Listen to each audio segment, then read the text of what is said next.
असं एक संस्कृत सुभाषित आहे.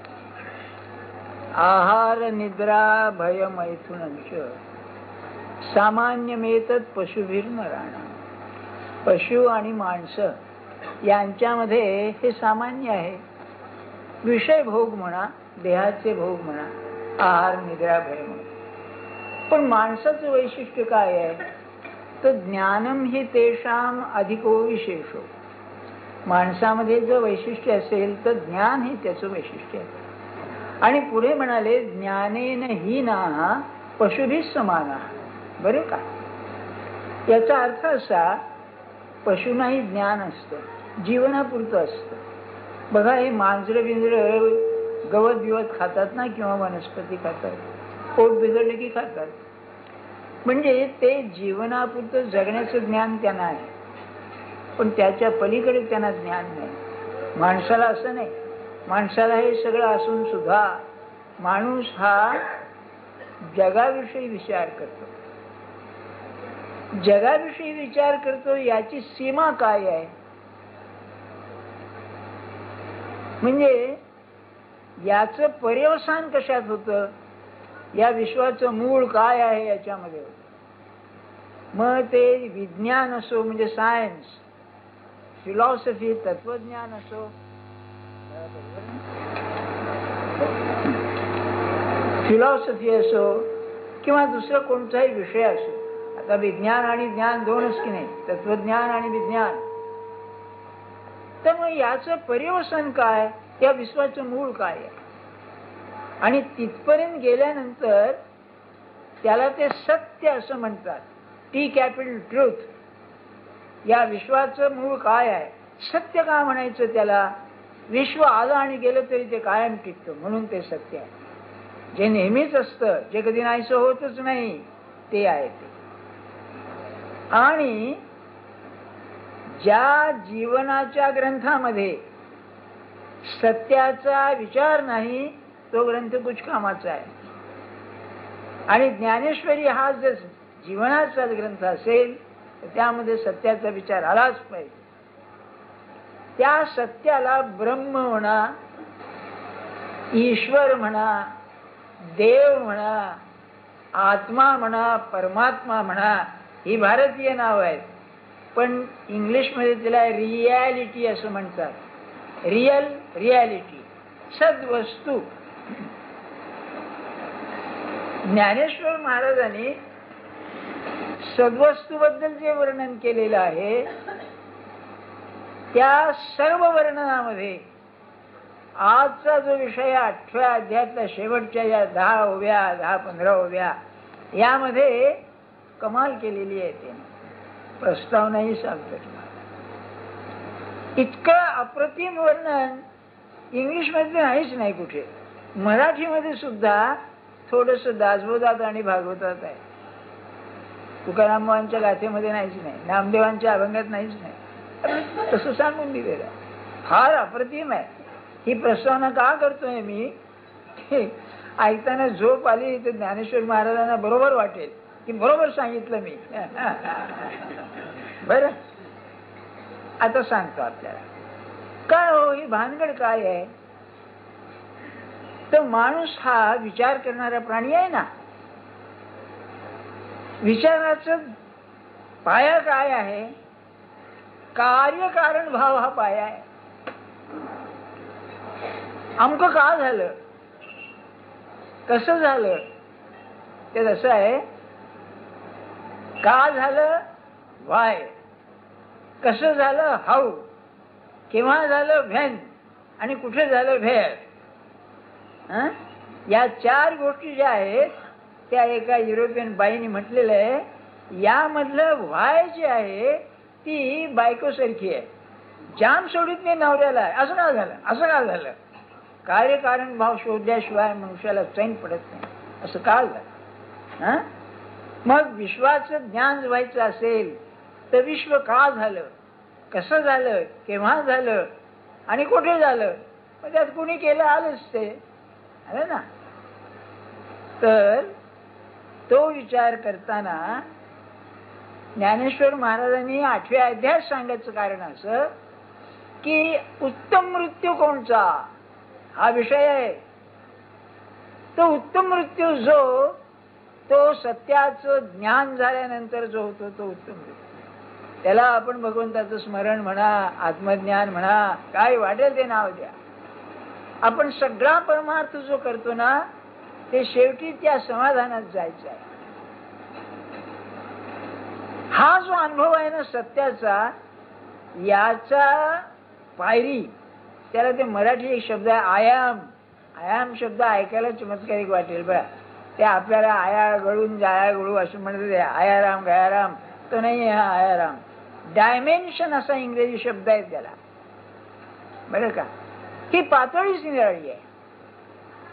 सत्याच्या ज्ञानाची पातळी ही निराळीच आहे. आणि ती कशी आहे त्याचे उदाहरण सांगतो आपल्याला. रवींद्रनाथ टागोरांची एक कथात्मक कविता आहे. माझा फिलॉसॉफीचा प्रोफेसर बंगाली होता आणि अतिशय प्रसिद्ध बंगाली होता, सर ब्रजेंद्रनाथ सील म्हणून. तो त्याची जागा रिकामी झाल्यावर डॉक्टर राधाकृष्णनना ती जागा मिळाली कलकत्त्यामध्ये. त्याचं नाव King George the professor of philosophy. मोठी पोस्ट आहे. तेव्हा त्याने मला ही कथा सांगितली. तो स्वतः कवीच होता म्हातारा, सर ब्रजेंद्रनाथ सील म्हणून. तेव्हा त्याचा सारांश सांगतो आपल्याला, म्हणजे की नाही डोक्याला ताप होणार नाही कथा ऐकल्यानंतर. ते म्हणाले, स्वतःबद्दल म्हणतायत, मी म्हणाले सत्याच्या शोधाच्या मागे लागलो. तेव्हा एकदम असं झालं की मला त्याची छाया दिसली. छाया दिसल्यावर मी त्याच्या मागे गेलो तर ती छायाच नाहीशी झाली.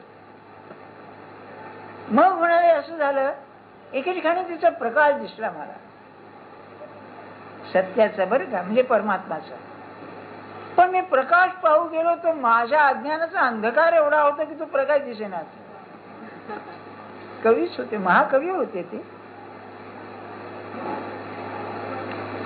त्यांचं एक उपमा सांगतो महाकवीच, त्यांच्या गीतांजलीमध्ये आहे.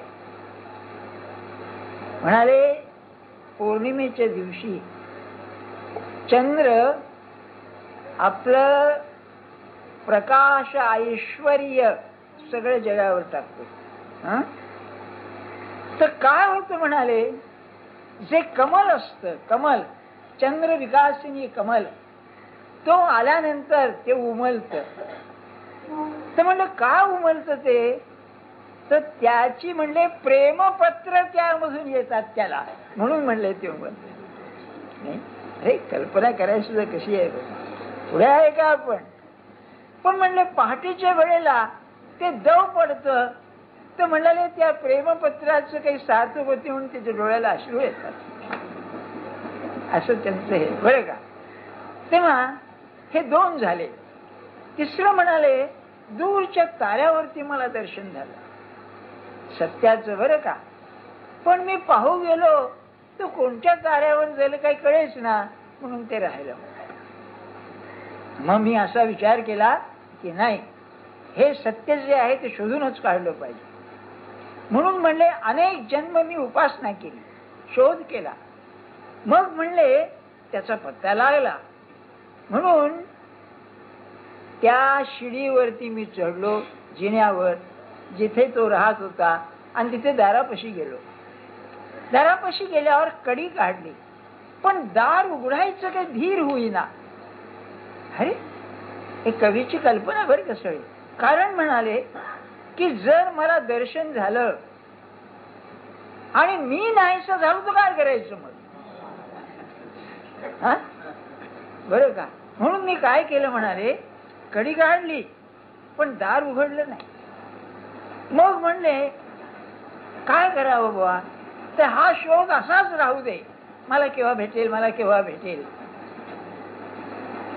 एका उर्दू कवीने म्हटलेलं आहे की म्हणाले, मी माझ्या प्रियकराची वाट पाहतोय, पण या वाट पाहण्यामधली जी मजा आहे त्याला इंतजार म्हणतात. ती इतकी गोडी आहे की तो आला तर मला दुःख होईल, अरे वाट पाहतोय आणि आला तर दुःख होईल. कारण म्हणजे तो जाण्याचं पुन्हा संधी आलीच आणि गेल्यावर दुःखच होणार, म्हणून इंतजार मध्येच राहावं म्हणा. तेव्हा रवींद्रनाथ म्हणाले कडी काढली आणि आता नको बुवा म्हणून जोडे हातात घेतले. कारण जिन्यावरून उतरताना आवाज होईल आणि की तो एका वेळेला येईल बाहेर, म्हणून मी आपला तसाच गेलो आणि आता जन्मभर शोधित आहे म्हणले, त्याच्यातच माझं जीवन चाललंय. बरं का, सत्याचा शोध हा असा आहे. काय सांगू तुम्हाला, हे सत्पुरुष असं महाराज एकदा म्हणाले की भगवंताचा शोध हा म्हणले एखाद्या पिशाच्याच्या शोधासारखा आहे. कारण त्या शोधामध्ये काय आहे कोणास ठाऊक, काय आहे कोणास ठाऊक ही भीती असतेच. आणि जर ती बाधा झाली तर माझं निर्णय जाणून मला नाहीसच करून टाकेल म्हणून भीती वाटते. म्हणून म्हणाले सत्पुरुष म्हणतात तुझं दर्शन नको, तुझ्या स्मरणातच राहू दे, आम्हाला झालं नसतं म्हणाले. मग हे जर असं आहे तर मग सत्याचं स्वरूप सांगायचं कसं, ते अनुभवून शब्दामध्ये सांगण्याची कमाल ज्ञानेश्वर महाराजांची. बरं का, बर आणखी एक गोष्ट सांगतो आपल्याला. गोष्ट म्हणजे मुद्दा तो असा आहे की आम्हाला खरी सत्याची आस नाहीच आहे. बरं का, खरी नाही म्हणावं तर आहे. आता अलीकडे जगामध्ये इतकं गणित वाढलेलं आहे, मॅथमॅटिक्स. म्हणजे तुम्हाला गंमत सांगतो की पूर्वी काय असे, सर्व शास्त्रांची महाराणी कोण, तत्वज्ञान ही सर्व शास्त्रांची महाराणी आहे. बरं का, त्याला इंग्लिशमध्ये असं म्हणतात फिलॉसॉफी द इम्पिरियल सायन्स. बरं का, तर रसेल काय म्हणाला, त्याने ते नवीन शोध लावला ना, ते mathematics is the Imperial science. गणित हे सर्व शास्त्रांचा राजा आहे. कारण अहो मानसशास्त्राला सुद्धा गणित लावू लागले आता, सायकोमेट्री म्हणून. ते इकॉनॉमेट्रिक्स म्हणतात, इकॉनॉमेट्रिक्स ने आता राजकारणाला गणित लावलंच आहे. त्यांच्या हवाला तुम्हाला माहितीच आहे, ते गणितच आहे ते, नाही का. पैसे मिळाले केवढे, कोणाला किती कोणाला किती, लाख आणि कोट म्हणजे काय चाललं. सांगण्याचा हेतू काय आपल्याला, तर आपल्याला सत्याचा शोध जर करायचा असेल त्याची आच लागली पाहिजे. ज्ञानाची तहान फार विलक्षण आहे. काय सांगू तुम्हाला, म्हणजे मग मी आता ते रवींद्रनाथांचं सांगितलं ना, जगात काय आहे, वस्तूचं आकर्षण आहे, अवस्थेचं आकर्षण आहे, कुठपर्यंत मिळेपर्यंत. ते मिळालं की गेलं पुन्हा दुसरं. आधी हे लग्नाचं, लग्न म्हणता म्हणता झालं लग्न, चालेल. म्हणजे त्याचं जे भगभगन आकर्षण आहे ते ध्येयच, मिळवणारा अपूर्ण, जे ध्येय आहे ते अपूर्ण. बरं, सगळं अशाश्वत, त्यामुळे पुन्हा भविष्य, त्याच्या पुढे, असं सगळं आहे ना. तेव्हा अशाश्वतामध्ये सुद्धा ती जर आच लागली ना ज्ञानाची, तर व्यवहाराची किंमतच कमी होते. याला एक उत्तम उदाहरण सांगतो आपल्याला. लोकमान्य मद्रासला गेले होते. मद्रासून परत येताना गाडीत बसले होते आणि तिथला डायरेक्टर जनरल ऑफ पोलीस ते इंतजाम करता आला होता. तो काय भेटायला आला नव्हता ना त्यांना, पण व्यवस्थेकरता आला होता. तेव्हा त्यांनी काय विचारले ना की समजा उद्या स्वराज्य मिळालं तर तुम्ही काय कराल, पंतप्रधान होणार का. अरे म्हणजे काय बोलतोस, तर मी म्हणाले एखाद्या कॉलेजमध्ये मॅथमॅटिक्सचा प्रोफेसर होईल, मला हे नकोच आहे म्हणाले. बरं का, आणि पुढे म्हणाले आज देशाची परिस्थिती अशी आहे की म्हणले राजकारण सोडून मी गणिताच्या मागे लागलो तर अर्जुन जसा म्हणत होता युद्ध सोडून पळून जातो तशी अवस्था होईल म्हणाले. थोर माणसाची लक्षण आहे की माझं काम झालं. आणि तुम्हाला सांगतो गंमत ऐकण्यासारखी, गांधींची जर शोकांतिका झाली असेल, आपलं आमचं गरीब माणसाचं मत, बरं का, तर हे मिळाल्यानंतर, स्वराज्य मिळाल्यानंतर ते राजकारणातून बाहेर पडले नाही. ते संध्याकाळी प्रेयर, त्यांची प्रार्थना झाल्यावर राजकारणाविषयी बोलत असत. सरकारने काय करावं, अमकं करावं, तमकं करावं, आणि हे बाधक ठरलं शेवटी. बरं का? परी शेवटी सर्व सोडून द्यावे, मरावे परी कीर्ती रूपे उरावे. समर्थांचा श्लोक आहे. फार कठीण आहे. सासवांचं सुनांचं का जमत नाही? सासवा सोडायला तयार नाहीत ना सगळं, नाही का? हो, जन्मभर केलेलं सुटत नाही ना, त्रास होतो. एकच गोष्ट शाश्वत अशी आहे की जी नाम सोडायचं नाही, उपासना. ही जन्मभर अधिकार नाही, अनेक जन्म करायचे. तर होतं काय मग? ते मनामध्ये जातं, घुसून बसतं. जीवनामध्ये रस असतो त्या बाबतीमध्ये. याचं एक उत्तम उदाहरण सांगतो तुम्हाला. आपलं बुवा विषय सांगण्याची पद्धत ही आहे, नाही तर की नाही असले विषय म्हणजे डोकं पिकूनच जायचं. वॉल्टेर होता ना, वॉल्टेर हा एक फ्रेंच लेखक होऊन गेला. अतिशय मार्मिक, विनोदी, विलक्षण माणूस होता. तेव्हा त्याला शत्रू फार होते. मित्र जसे होते, शत्रू फार होते. त्याचा एक कट्टा शत्रू मेला. तेव्हा तुम्हाला माहिती ते सिमेट्री म्हणजे दफनभूमी असते, बरं का? त्यात त्याला पुरलं होतं. तर त्याला तिथे पुरल्यानंतर हा तिथे गेला आणि त्या कबरीवरती रडत बसला. वॉल्टेर त्या कबरीवरती रडत बसला. तेव्हा त्याचे मित्रांना, अरे काय वेडपण आहे, वेडपटपण आहे, अरे तू मेला तू रडतोयस? अरे माझ्या जीवनाचा रसच नाहीसा झाला मेल्यामुळे, म्हणाले. कारण तो शत्रू होता तोपर्यंत जोगायची, झुंपायची, मग मी बेडोआकडे लिहायचा, तो शिव्यागाळी करायचा, काहीतरी अर्थ होता. म्हणला आता सगळं गेलं. म्हणला पुढे काय म्हणाला तो? मग तू म्हणला, अरे तुझे मित्र आहेत ना? अरे मित्र आहेत रे म्हणले, पण मित्रामध्ये इतके रंगत नाही मन, म्हणले जिथं त्याला मित्र. तुम्ही हे की नाही ऐकून ठेवा. माझ्या गोष्टी जरी ऐकल्यात ना तरी तुमच्या नातवा पण तुम्हाला पुष्कळ सांगता येईल तुम्हाला. नाही का? आणि अजून मला आठवतात म्हणून ते विसरले तर सगळंच गेलं. पहा जीवन कसं आहे. तो म्हणला मित्र इतका आत शिरत नाही जितका शत्रू शिरतो. आणि खरं आहे त्याचं म्हणणं. आणि नाही का, रावणाला आणि कंसाला भगवंताची प्राप्ती त्यांनीच झाली की नाही, नाही का? आपलं ते कीर्तनकार वर्णन करतात की कंस विडा खायला लागला, त्या विड्यात त्याला कृष्ण दिसे म्हणायचे. म्हणजे इतकं तादात्म्य झालेलं आहे. असं सांगण्याचा हेतू काय आपल्याला, की हे अशाश्वतात सगळं ज्ञान जे आहे ते इतकं आमच्या आत जातं अशाश्वत असून, तसं वॉल्टेरला ते झालं शत्रुत्व, त्याप्रमाणे ही एक माणसाची शोकांतिका आहे. म्हणून सत्याची आस लागणं, भगवंताची आस म्हणजे काय हो शेवटी? ह्या विश्वाचं मूळ काय आहे? हेच की नाही, दुसरं आहे काय आणखी? ही लागली म्हणजे खरी भाग्याची गोष्ट आहे अगदी. आणि त्या संशोधनामध्ये जन्म घालवण्याची त्यांची तयारी असते. अलीकडच्या काळामध्ये हे जे मोठे मोठे विज्ञान पंडित होऊन गेले, शास्त्रज्ञ, सायंटिस्ट, काय त्यांची ही असते धारणा, रात्रंदिवस त्यांना स्वप्न सुद्धा त्याची पडतात बघा. इतकं तादात्म्य त्या आपल्या प्रश्नाशी असतं. असो, आता हे काय आहे तर ज्ञानेश्वर महाराजांचं म्हणणं असं आहे, म्हणजे अद्वैताचं, की हे विश्व जे आहे ना हे परमात्मा स्वरूपच आहे. आम्हाला का दिसत नाही? ते पाहण्याची दृष्टी नाही. मग परमार्थ म्हणजे काय? बाहेर बदल नकोय, आतमध्ये बदल पाहिजे, पाहण्याच्या दृष्टीमध्ये बदल पाहिजे. आणि पाहण्याच्या दृष्टीमध्ये बदल जर काय असतो शोकायचा असेल तर एखादा उत्तम अनुभवी वैद्य किंवा डॉक्टर बघावा. पण मी मागे एक उदाहरण सांगितलं आपल्याला, त्यातच सांगतो.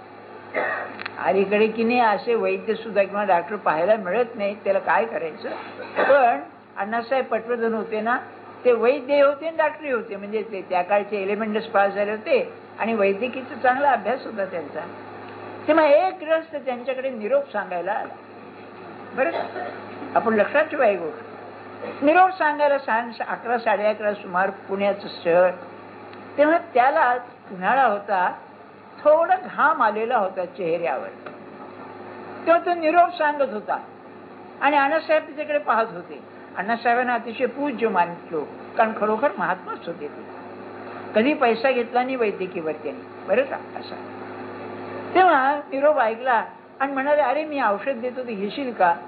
ते प्रसिद्धच होते फार. तेव्हा घेईन म्हणाले अण्णासाहेब, पण मला काही होत नाही. असू दे म्हणलं, तू घे. म्हणून त्यांनी त्याला काढा लिहून दिला आणि तो गेला. तेव्हा त्यांच्या जवळ चरित्रकार होता त्यांचा, त्यांनी विचारलं, अण्णासाहेब अरे तुला काय होत, तुम्ही काय त्याला औषध दिलं? अरे म्हणले, त्याला घाम येत होता चेहऱ्याला, पण तो घाम ओघळताना मध्ये मध्ये कोरडं कातडं दिसत होतं. घामाने भिजायला पाहिजे ना, संबंध घालतो तर मध्ये मध्ये कोरडं. ही म्हणले महारोगाची पूर्वचिन्ह आहे. असला डॉक्टर भेटतो का तुम्हाला? त्याचे गाल पाण्यापेक्षा खिसा पाहतो, त्याचा पैसे देतो का नाही लगाचा हात. काय आहे बघा, कसा असतो मग ही दृष्टी. दृष्टी म्हणतात. दुसरं आपल्याला सांगतो, मोतीवाले असतात ना, आता ते कल्चर मोती असतात सोडून द्या, पण खरे मोती असतात किंवा रत्न, ती पाहायची सुद्धा दृष्टी असते. ती अशी मोती पाहायला बरोबर सांगतात. म्हणजे व्यवहारात सुद्धा एक सूक्ष्म दृष्टी म्हणून असते बघा. सूक्ष्म दृष्टी जर व्यवहारात सुद्धा सामान्य माणसाला दिसत नाही, ते दाखवते, तर भगवंतच पाहणं, सत्यवस्तू पाहणं, याला दृष्टी लागेल की नाही सांगा. मग ती असल्याशिवाय नाही. आणि ती ज्यांना असते ना, ते खरे तत्वज्ञानी असतात. शंकराचार्य काय, हे ज्ञानेश्वर महाराज काय, किंवा अलीकडच्या काळात रामकृष्ण परमहंस काय, त्याला बरोबर समज. अहो ते तर काय म्हणायचे, एखाद्या काचेच्या कपाटामध्ये वस्तू ठेवलेल्या बाहेरून जशा दिसतात, तसं माणूस आला की त्याच्या मनात काय मला कळतं. महाराज मला म्हणाले, मनुष्य माझ्याकडे आला की तो काय हेतूने आला हे मला कळतं, पण व्यवहार दृष्ट्या ते प्रगट करणं बरं नाही, म्हणून मी ते सांगत नाही. काय असेल मला सांगा. एक बाई म्हणाले, महाराज आज मी पुष्कळ जप केला. महाराज म्हणे, मला हे सांगावं लागत नाही म्हणाले. काय असतं बघा. म्हणजे ह्या सूक्ष्म दृष्टी असतात. सांगण्याचा हेतू काय आपल्याला, ती सूक्ष्म दृष्टी ज्ञानेश्वर महाराजांची मला कौतुक वाटतं. अरे आमचे इतके आता 100च्या जवळजवळ येऊ लागलो, त्या 18 वर्षाच्या मुलाला ही दृष्टी होती. म्हणजे काय ज्ञान असेल, हे खरं ज्ञान बघा. नाही काय असेल विलक्षण. आता त्या ओव्या मी वाचतो, मागच्या रविवारी वाचलेल्या, मी सुचवलं होतं की मी पुन्हा हे करेन. म्हणाले, तरी आता देह असो वा जावो, मृत्यूचा प्रसंग आहे, देह राहू दे जाऊ दे, आम्ही तो केवळ वस्तूची आहो. का जे दोरी सर्पत्वा वावो दोराची कडुली. काय सुंदर आहे. काय आहे त्यांचं म्हणणं. मनुष्य हा प्रक्षेपण करतो. ते मी उदाहरण दिलं आपल्याला.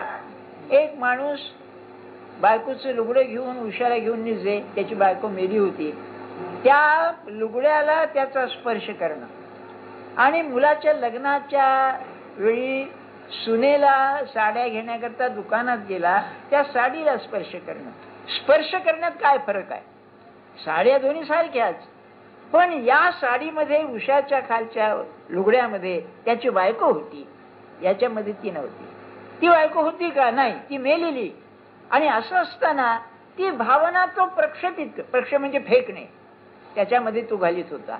तसं तुम्ही आम्ही जे जग पाहतो ते सत्यवस्तू न पाहताना आमच्या इंद्रियांच्या दृष्टीने पाहतो, म्हणजे आमचं मन त्यात घालतो. देसाहेब त्याला प्रक्षेपण असं म्हणतात, त्याला अध्यास असं वेदांतात म्हणतात.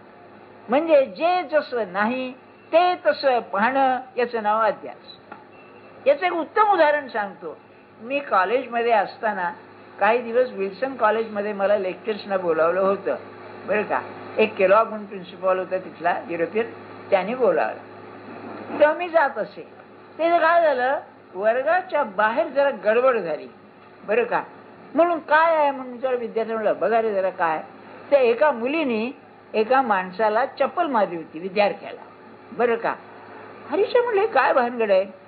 तर कर्मधर्म संयोगाने ती आमच्या क्लासचीच विद्यार्थी निघाली. वर्ग झाला. म्हणलं बाई काय झालं. अहो म्हणजे सर असं झालं की माझा रुमाल एकदा पडला आणि हा मागून येत होता, तेव्हा त्यांनी उचलून तो मला दिला, तेव्हा मी त्याला थँक्यू म्हटलं. पुढे तो माझ्याकडे पाहून हसू लागला. मग म्हणाला काय झालं. त्याने एकदा माझी वही मागितली, मी दिली आणि ती तो मला काही देईना. तेव्हा म्हणले मग कचकच झाली, तक्रार झाली. आणि तो काय म्हणाला, माझ्याशी लग्न करशील का? चप्पल काढून मारली म्हणला तिला. म्हणजे काय म्हणला, माझं प्रेम त्याच्यावर नव्हतंच, त्याचं प्रेम माझ्यावरती होतं. हे प्रक्षेपण. समजलं ना बरोबर? हा, याला प्रक्षेपण म्हणायचं. अरे ते हसली म्हणून काय लगेच प्रेम झालं आणि काय विवाह? म्हणजे त्याचा अर्थ आम्ही करतो की नाही विलक्षण काहीतरी. हे प्रक्षेपण. प्रत्येक ठिकाणी प्रक्षेपण आहे आपलं. बरं, साधी गोष्ट आहे. इंजेक्शन दिलं तुम्हाला, ताप आहे, माझं ताप उतरणार. तुम्हाला काय समजतंय त्यात काय द्रव्य आहेत आणि काय आहेत आणि त्याचा काय परिणाम होतो? पण इंजेक्शन घेतलं की बरं होणार, हे माझ्या मनाचं प्रक्षेपण त्यामध्ये आहे. अलीकडे मॅचिंग कलर्स. अरे ते मॅचिंग कलर म्हणजे शरीराच्या रंगाला ते कपडे असतात म्हणे बुवा, बरं का. आता काळ्या मुलीने पांढरे कपडे घालायचे नाहीत अशा वेगळी आहे मग ते. आता हे म्हणजे प्रक्षेपण काय यातलं, की सुंदर दिसावं मॅचिंग कलर्सने, नाही का. उलट आहे, रंग निराळे असले तो बहुरंगी दिसेल किंवा, पण नाही. प्रक्षेपण किती सांगू तुम्हाला, प्रत्येक ठिकाणी प्रक्षेपण आहे. तुम्ही की नाही जेवता रोज, हे अन्न मला चांगलं बाधेल, आपलं मला हे होईल, मला पोषण करील, प्रक्षेपण आहे सगळं. म्हणून ज्ञानेश्वर महाराजांचं म्हणणं असं की आचार्यांचं प्रसिद्ध उदाहरण की एक संध्याकाळच्या वेळेला खोलीत दोरी पडलेली आहे आणि आत शिरल्यावर अरे बापरे साप आहे. तो साप नव्हताच कधी, पण सापाच्या प्रक्षेपणानं हा घाबरला. तसं हे जग परमात्मा स्वरूप असून सुद्धा मी त्याला वेगळं जग समजतो. हे दोरीवर साप पाहण्यासारखं आहे, म्हणून आम्ही तो वस्तूची आहोत, हा त्याचा आहे. सत्पुरुषाला ते दिसतं. महाराज म्हणायचे, अरे आनंदातून सृष्टी निर्माण झाली आहे, तुम्ही दुःख करता कसं? अहो दुःख आहे, त्याला काय करायचं? ते प्रक्षेपण आहे, हा आनंदच आहे. म्हणून परमार्थाची एक खूण सांगून ठेवतो आपल्याला. जे जे जीवनात घडेल, वाह वाह वाह वाह ही लेहू, कबीराने म्हटलेलं आहे. तू जे करशील त्याला मी वाह वाच करू. ही खरंच ती दृष्टी आहे. हे पहिल्या ओवीत सांगितलं, बरं का. पुढे म्हणाले, मज तरंग पण असे की नसे, ऐसे हे उदकाप्रती काही भासे, ते भलते व्हाय जैसे तैसे उदकची की. परमात्मा स्वरूप पाण्यासारखं आहे. एक सागर आहे, त्या सागरावरती तरंग उठतात. तर तरंगाला असं वाटत नाही मी काही वेगळाच आहे, तेही जाऊ द्या. पण पाण्याला असं वाटतं का की मी तरंग झाल्यानंतर मी काही निराळं आहे? तसं हे जगत निर्माण झालं आहे, हे मीच आहे असं परमात्मा स्वरूपाला जे वाटतं ते आपल्याला वाटणं म्हणजे ब्रह्मसाक्षात्कार आहे. पुन्हा वास्तवी मग तरंग पण असे की नसे, ऐसे हे उदकाप्रती काही भासे, ते भलं तेव्हा जैसे तैसे उदकची की. परमात्मा स्वरूपाशिवाय दुसरं नाहीच काही. काय सांगण्याची कमाल आहे बघा, समजून देण्याची. पाण्याला भानच नाही की मी असं आहे आणि तसं आहे, पाणीच पाणी. पुढे तरंगाकारे न जन्मेची, ना तरंग लोपे निमेची, तेवी देहीचे देहेची वस्तू जाहले. मनुष्य अंतकाळाचा संबंध आहे ना, तर देहामध्ये असताना हे परमात्मा स्वरूपच झालेले असल्यामुळे देह हा परमात्मा स्वरूपच आहे, असला काय आणि गेला काय. कारण तरंग निर्माण झाल्यानंतर उदक निर्माण होत नाही, तरंग गेल्यानंतर पाणी जात नाही, आहे तसंच असतं. त्यामुळे मृत्यूचा त्याला काही संबंधच नाही, कारण तो शाश्वतच आहे. आता शरीरांचे तयाची ठाई, आडनावही उरले नाही, तरी कोणे काळे काही निमे ते पाहे पा. आडनाव शब्दात घालणार आहात, मजा आहे. आड असणार नाव म्हणजे पार्श्वभूमीमध्ये असणार. आपलं जे नेम नाव असतं ना, इंग्लिश मध्ये ख्रिश्चन नेम म्हणतात ना, हे नाव ठेवलेलं असतं. आणि आडनाव हे सामुदायिक असतं, कुटुंबाचं नाव असतं. तेव्हा आडनाव हे खरं नव्हे, तुझं नाव जे आहे ते खरं. तर म्हणाले की जिथे तुम्ही ज्या जगतामध्ये राहता तिथे ह्या जगताचं नाव नाहीच. वस्तूंना आपण नाव देतो ना, हे अमकं तमकं. इंग्लिश मध्ये सांगायचं म्हणजे विशेष आणि सामान्य, दी पर्टिक्युलर अँड दी युनिव्हर्सल. म्हणजे जे सर्वसाधारण नाव आहे, इंडियन हा भारतीय आहे, हे साधारण नाव आहे आणि प्रत्येकाचं नाव निराळं. तसं आडनाव हे युनिव्हर्सल असतं, सर्वांचं मिळून, आणि याचं व्यक्तिगत असतं. तेव्हा म्हणाले जिथे आडनावच नाही तिथे म्हणले हे प्रतिकरण म्हणजे साधारण आणि विशेष येईलच कसं. संबंध विश्वच भरलेलं असल्यामुळे दुसरं नाहीच काही, तिथे हा देह राहिला काय आणि गेला काय. म्हणून कोळे काही निमे पा. मग मार्गात एक